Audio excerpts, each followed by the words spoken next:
Hello guys, माय self मना sir. तर आपण बघत आहोत आज बेसिक सायन्स. या बेसिक सायन्समध्ये चॅप्टर नंबर सेकंड बघतोय. चॅप्टर नंबर सेकंड जो आहे तो म्हणजे काय की electricity, magnetisation and semiconductor.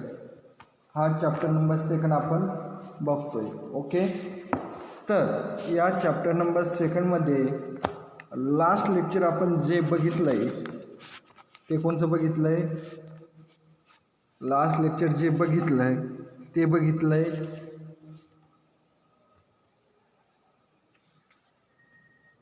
1 ampere म्हणजे काय. बरोबर, तर काय सांगितलं 1 ॲम्पियर म्हणजे काय? When charge of 1 coulomb is passing through a point in 1 second is current of 1 ampere is said to be following through a circuit. म्हणजे 1 कुलम काय होते? पास होते एका सेकंदाला. बरोबर, 1 कुलम काय होते? जो चार्ज आहे 1 कुलम तो काय होतो? पास होतो एका सेकंदाला. त्यास काय म्हणायचं? 1 ॲम्पियर म्हणायचं. ओके, त्यानंतर ओहम्स लॉ. ओहम्स लॉचं काय बघितलं आपण?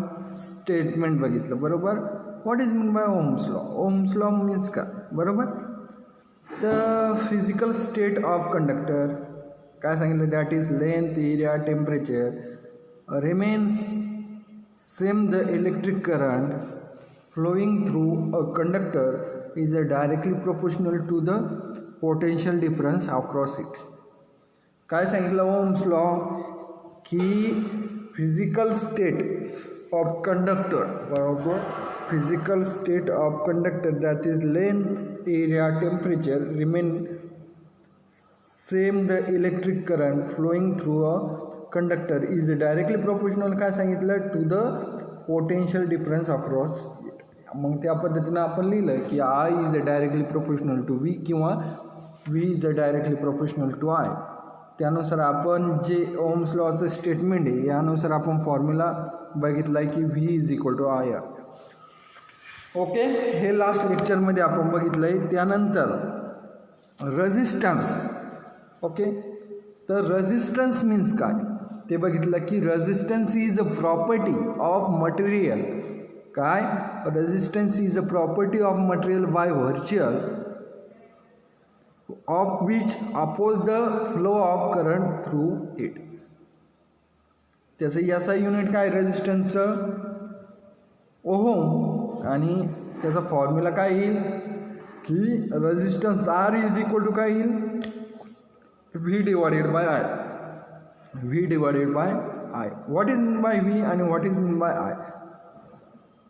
Low resistance means good conductor of electricity. ज्या ठिकाणी लो रेजिस्टन्स असेल तो काय असतो? Good conductor. इलेक्ट्रिसिटीसाठी काय असतो? गुड कंडक्टर असतो. बरोबर, ज्या ठिकाणी लो रेजिस्टन्स आहे. फॉर एक्झाम्पल जर बघितलं तर त्याचं एक्झाम्पल काय सांगू शकतो आपण? कॉपर आणि आयर्न. बरोबर, त्याचं एक्झाम्पल काय सांगू शकतो? कॉपर आणि आयर्न. आणि त्यानंतर next high resistance means bad conductor of electricity. High resistance means bad conductor of electricity. For example wood, plastic आणि रबर. वूड, प्लास्टिक आणि रबर. त्यानंतर नेक्स्ट आपण बघितलं आहे की स्पेसिफिक रेजिस्टन्स आपण काय बघितला? नेक्स्ट फॉर्म्युला बघितला की P is equal to R into A divided by A. What is mean by R? R means resistance of wire, L means length of wire आणि A means cross sectional area. तो कसा find होतो ते पण आपण बघितलं. आणि P means specific resistance of resistivity. Specific resistance त्यालाच काय म्हणायचं? रेजिस्टिव्हिटी. आणि त्याचं याचा युनिट काय आहे? Ohm per metre, ohm metre. बरोबर, त्यानंतर आपण बघणार आहोत आजच्या लेक्चरला what is mean by conductor.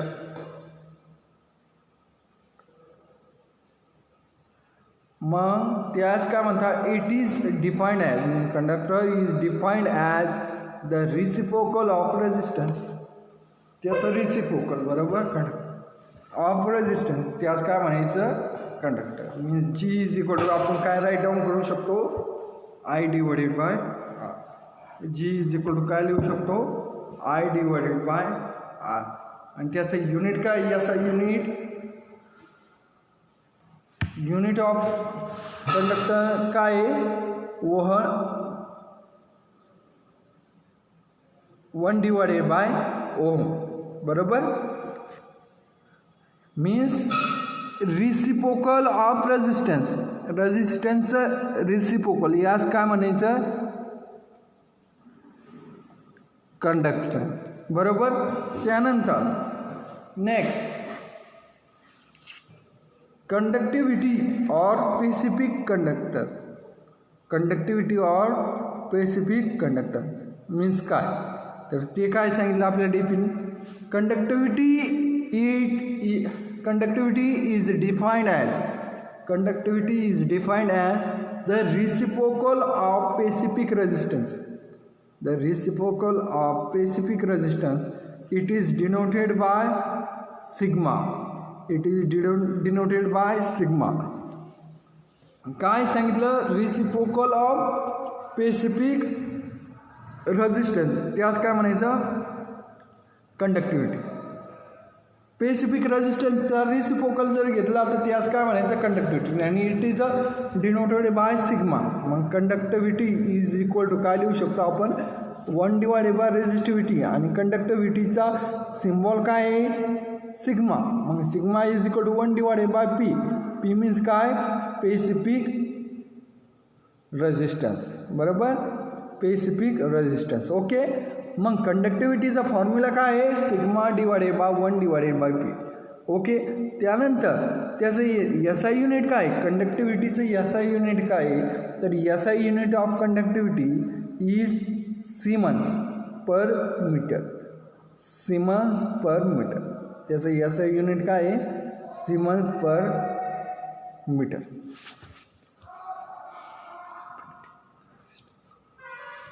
त्यानंतर आपण बघणार आहोत की factor affecting resistance of a conductor. Factor affecting resistance of a conductor, त्यामध्ये फर्स्ट जो आहे लेंथ ऑफ कंडक्टर. फर्स्ट जो आहे तो काय आहे, लेंथ ऑफ कंडक्टर. त्यानंतर सेकंड जो आहे cross sectional area of the conductor. Cross sectional area of the conductor. त्यानंतर टेम्परेचर ऑफ द कंडक्टर. त्याचं काय, कंडक्टरला काय फॅक्टर आहे, factor affecting resistance of conductor. काय फॅक्टर आहे, लेंथ ऑफ कंडक्टर. त्यामध्ये जेवढी लेंथ असेल तेवढं अफेक्ट काय होतो, इफेक्ट काय होतो, कमी होतो. त्यानंतर cross sectional area of conductor ही काय आहे, सेकंड फॅक्टर आहे. त्यानंतर टेम्परेचर ऑफ कंडक्टर हा काय आहे, थर्ड फॅक्टर आहे त्याचा. आणि लास्ट म्हणजे मटेरियल ऑफ कंडक्टर. लास्ट काय आहे, मटेरियल ऑफ कंडक्टर. हे काय आहे, ते कंडक्टरचे काय आहे, फॅक्टर आहे. ओके. कंडक्टरचे काय आहे, फॅक्टर आहे. त्यानंतर आपण बघणार आहोत नेक्स्ट कॉम्बिनेशन ऑफ रेझिस्टन्स. आता आपण बघितलं रेझिस्टन्स मीन्स काय, स्पेसिफिक रेझिस्टन्स मीन्स काय. ओके. आता आपल्याला बघायचं आहे ते कॉम्बिनेशन ऑफ रेझिस्टन्स. आता त्यामध्ये कॉम्बिनेशन ऑफ रेझिस्टन्समध्ये जर पहिला पॉईंट बघितला, रेझिस्टन्स इन सिरीज. बरोबर, रेझिस्टन्स इन सिरीज हा जर पहिला पॉईंट बघितला. आता ह्या डायग्रॅममध्ये जर बघितलं, ओके, ह्या डायग्रॅममध्ये काय दिले, फर्स्टली या डायग्रॅममध्ये काय दिले, रेझिस्टन्स दिले. ओके. कोणकोणते रेझिस्टन्स दिले, 3. या डायग्राममध्ये 3 काय दिले, रेझिस्टन्स दिले, R1 R2 आणि R3. R1 R2 आणि R3 हे काय दिले, 3 रेझिस्टन्स दिले. आणि नेक्स्ट काय आपल्याला त्याला कनेक्ट, हे काय आहे, हे रेझिस्टन्स काय आहे, सिरीजमध्ये कनेक्ट आहे. ओके. हे रेझिस्टन्स सिरीजमध्ये काय आहे, कनेक्टेड आहे. आणि त्यानंतर या रेझिस्टरला हे सिरीजमध्ये कनेक्ट झाल्यानंतर या रेझिस्टरला अटॅच काय केलं आहे, व्होल्ट मीन्स बॅटरी. ओके, ते काय केलं आहे, या रेझिस्टन्सला अटॅच केलं. आता यामध्ये बघा ॲज इन सर्किट काय दिलं आपल्याला, फिगरमध्ये काय दिलं, as in circuit diagram R1 R2 and R3. R1 R2 आणि R3 यास काय म्हणायचं, resistance. Okay, which are connected in series. ते काय आहे, सिरीजमध्ये काय आहे, ते कनेक्टेड आहे between point A and B, between point A and B. Okay, potential difference यामध्ये काय दोघात काय आहे, पोटेन्शियल डिफरन्स आहे V. Potential difference V is applied across the combination. त्यानंतर potential difference V split into 3 part. जे potential difference आहे V ते कशात डिवाईड झालं, 3 पार्टमध्ये. कसं काय, का त्या रेझिस्टन्स किती आहे, 3 आहे, त्यामुळे ते किती पार्टमध्ये डिवाईड झालं, 3 पार्टमध्ये. कोणकोणते, V1 V2 आणि V3. मग potential difference V split into 3 part depending on the value of R1 R2 and R3. V कशा सेपरेट झाला, कशामुळे सेपरेट झाला की R1 R2 आणि R3. R1 R2 आणि R3 काय, रेझिस्टन्समुळे काय झाला, जो पोटेन्शियल डिफरन्स आहे तो पण काय झाला, स्प्लिट झाला 3 पार्टमध्ये. ओके, मीन्स V1 V2 आणि V3. ते 3 काय आहे पोटेन्शियल डिफरन्स, ते कोणचे 3, V1 V2 आणि V3. मग late V1 and V2 and V3 be the potential difference across the resistance. Potential difference across the resistance R1 R2 आणि R3. R1 R2 आणि R3. म्हणजेच आपण काय लिहू शकतो, V is equal to V1 plus V2 plus V3. बरोबर. This is equation number first. काय सांगितलं आपण लक्षात घ्या की ॲज शोन इन फिगरमध्ये दिलं आहे, काय दिलं आहे, as shown in circuit diagram R1 R2 and R3 be the resistance. Okay, which are connected in series. ते काय एकमेकास connected in series between point A and B. A आणि बी पॉईंटला काय ते connected. Potential difference V is applied across the combination.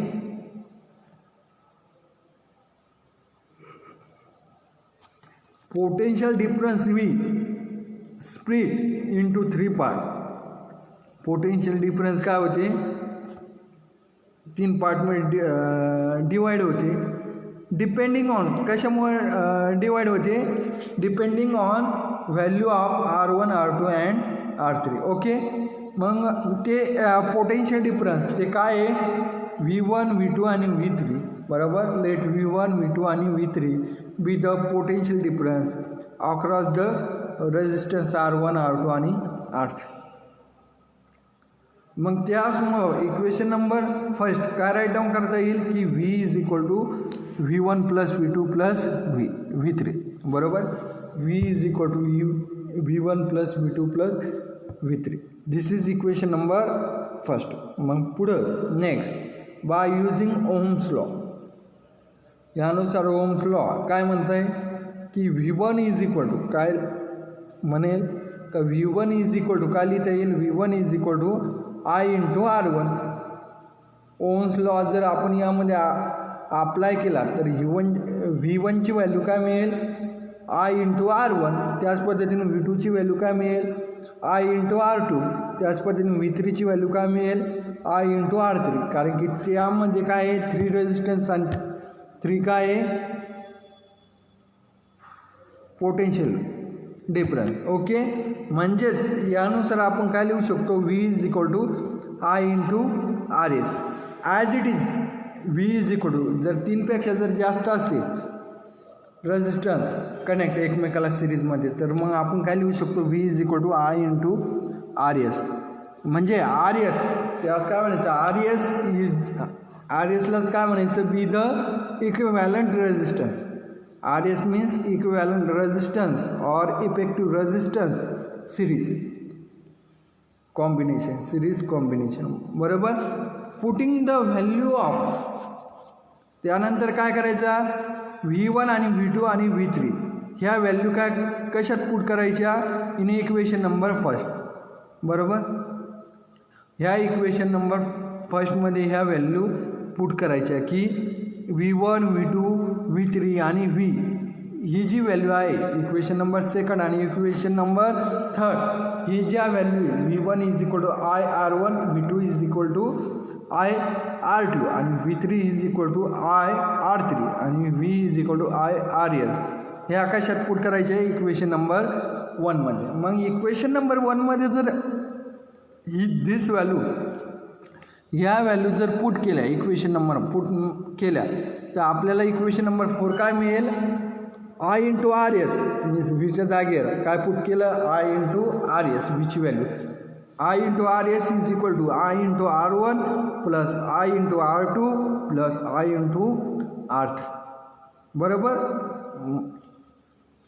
ह्या value put केल्यानंतर हे इक्वेशन मिळेल. जर आर एच एसला बघा आर एच एसला व्हॅल्यू काय आलं आहे IR1 plus IR2 plus IR3. बरोबर, ह्या व्हॅल्यू आपल्याला मिळाल्या. मग ह्या व्हॅल्यू जर आपण या व्हॅल्यूमधून जर आपण आय जर कॉमन काढला आर एच एसचा तर मग ब्रॅकेटमध्ये काय मिळेल IRS is equal to I ब्रॅकेटमध्ये R1 plus R2 plus R3. मग आय काय होईल गेट कॅन्सल आय काय होईल कॅन्सल होईल मीन्स आर एसची व्हॅल्यू काय मिळेल R S is equal to R1 plus R2 plus R3.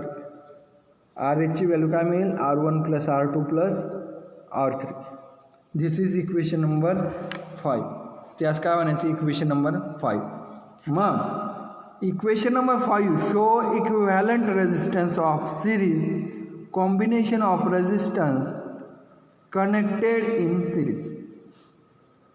law of resistance in series state that the equivalent resistance in series is equal to some individual resistance.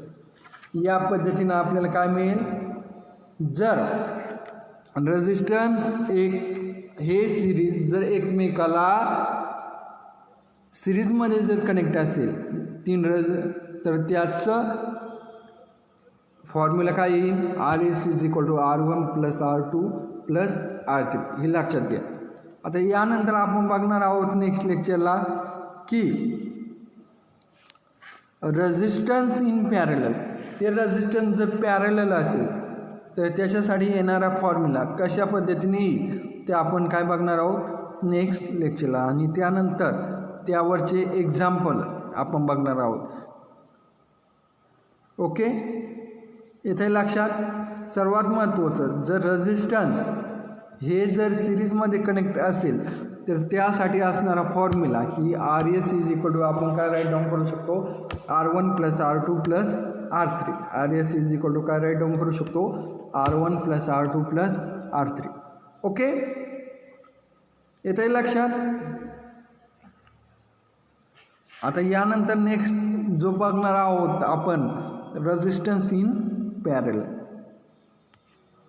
Next लेक्चरला.